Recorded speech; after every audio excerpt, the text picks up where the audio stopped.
falando de mais uma mulher da Bíblia.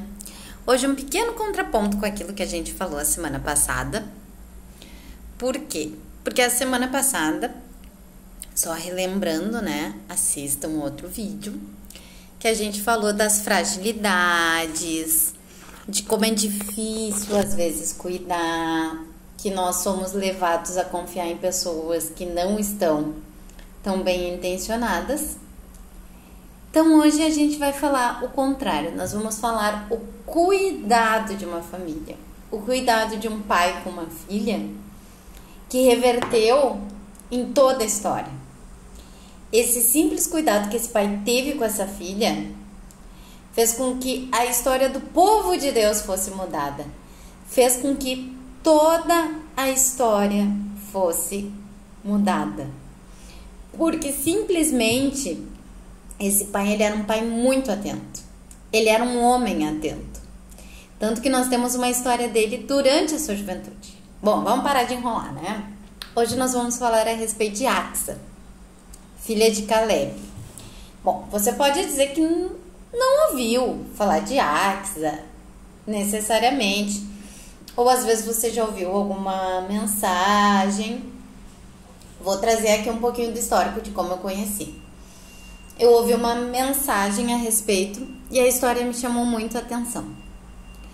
Depois eu ouvi na minha célula outra versão, claro, com a mesma história, mas trazendo um outro ponto de vista. E por último eu li um livro com a história. E a história simplesmente me deixou encantada do cuidado que existe. Axa, então, como nós já falamos, filha de Caleb. Caleb é aquele mesmo que estava incluso nos espias que Moisés enviou para ver a terra. E apenas ele e Josué deram uma notícia positiva. O resto do povo disse tudo, nós vamos morrer. E ele pegou e disse, não, a terra é boa e nós vamos lutar por ela. Sendo assim, dos que saíram do Egito, apenas ele e Josué conseguiram entrar na terra prometida. Bom, Caleb já estava velhinho, não vou conseguir lembrar agora diretamente se Josué já havia falecido ou se Josué apenas estava mais velho, mas creio eu que no momento que vai se passar a história, Josué já havia falecido. Então Caleb, preocupado com o povo, já estava de frente para a terra que sim, que muitos anos antes ele havia visto e dito, é boa e nós vamos conquistar. Se preocupava com o povo, se preocupava com tudo, com invasão. Ele um guerreiro, mas ele era um homem família e se preocupava com aquela filha. E como juntar tudo isso? Caleb, ele era um homem muito visado e ele sabia que tendo uma filha ia ter que ter um cuidado maior. Por quê? Porque qualquer um do exército inimigo poderia se infiltrar no meio do povo de Deus e para tentar ganhar a confiança dele, ir diretamente na filha e afetar a coisa mais sensível que poderia ser, que é tocar na família. Pois então, Caleb chegou num momento decisivo e precisava vencer aquele inimigo que tanto afrontava o povo de Deus. A promessa que ele fez foi, quem vencer, o corajoso, ganha a mão da minha filha. Não foi simplesmente uma moeda de troca.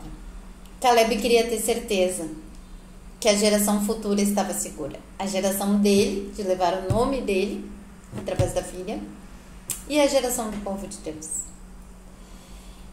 Otiniel foi o vencedor.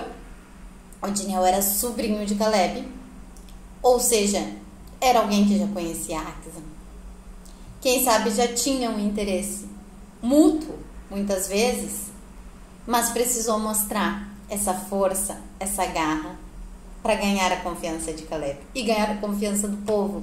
Otiniel foi o primeiro juiz. Se você ler o livro de Juízes, Otiniel foi o primeiro juiz. Então aqui nós vemos a sensibilidade, o cuidado, a preciosidade que uma filha é para um pai a ponto de fazer isso. Agora, se você tá pensando assim, mas Axa, por sua vez, tá lá, filha de um guerreiro, filha de um homem importante, casou com um vitorioso que se tornou juiz, Axa não fez nada pela vida. Não. Vamos lembrar que Axa foi criada por Caleb, né? Caleb, por si, já era muito ativo, já era um guerreiro, já era um homem que via à frente. Axa deve ter puxado isso do pai. Axa, quando foi dada em casamento, chegou na terra dela e viu que era uma terra seca. Ela voltou ao pai dela e pediu simplesmente fontes de água. Ela não se contentou em ser o prêmio. Ela também queria. Ela queria mostrar por que ela era filha de um guerreiro, por que ela era esposa de um juiz, por que ela era tão preciosa. Então, mulheres que estão me ouvindo, você é preciosa. O pai cuida de você como algo muito precioso. Mas você não tem que ficar apenas esperando, sem fazer. Vá, ore e busque quais são as fontes secas que estão ao seu redor e vá ao pai e peça para que ele lhe dê águas.